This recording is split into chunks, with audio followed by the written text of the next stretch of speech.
innovations that we see taking hold in the NFL that may start to correct an issue involving attendance in college football and the projected attendance of college football teams in the future? Yeah. A lot of an issue that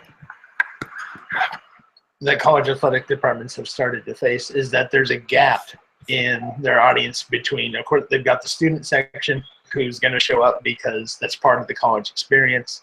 But once those people graduate and move on from the universities, there's challenges with their building their discretionary income, trying to get settled in a career. And so there's a gap. So there's been a gap there for quite a while, but I think it's growing to the point now where it's become a concern that people who are buying tickets to go to see college football games are trending older and older.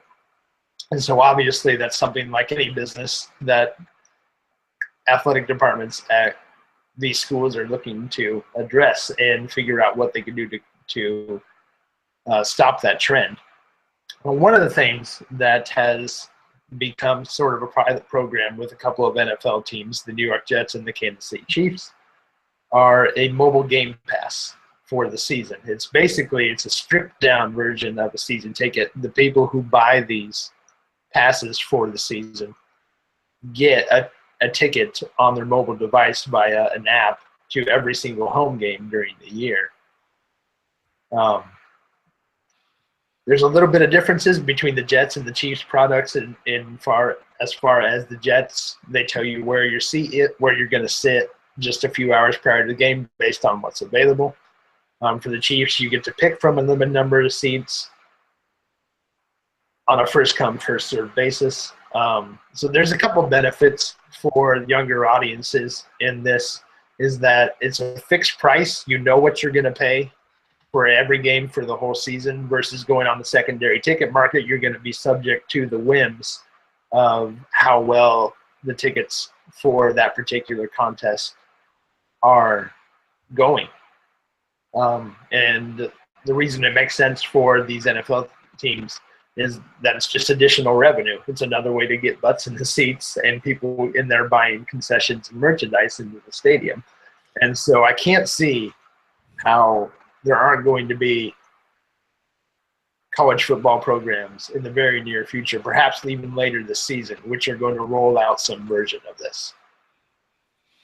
Yeah, see, I'm not one of their targeted consumers, Derek, because this is my college football approach as a fan. I have bought tickets to 3 games in my life. I've attended dozens and dozens, if not hundreds, of college football games, but as a media member. So I stand on the sidelines or I stand in the press box and take in the game. That's been a nice fortunate blessing and privilege of having a certain position at certain times in my career. But in terms of the game atmosphere, I'm always thinking about the other games that I'm missing on television.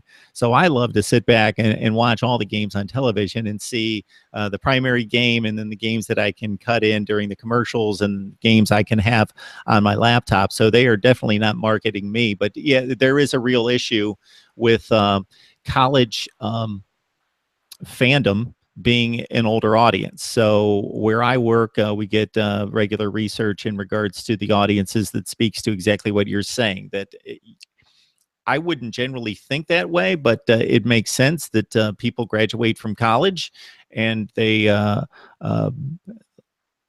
probably have more loyalty to that school because of the obvious, that that they will stay fans for the rest of their lives, and therefore the audiences for college football and basketball are rather elderly, despite the kind of the thought, the perception of what the stadium experience looks like, and that's just, you know, teenagers and the students themselves being at the games and taking in the games and being most of the experience there.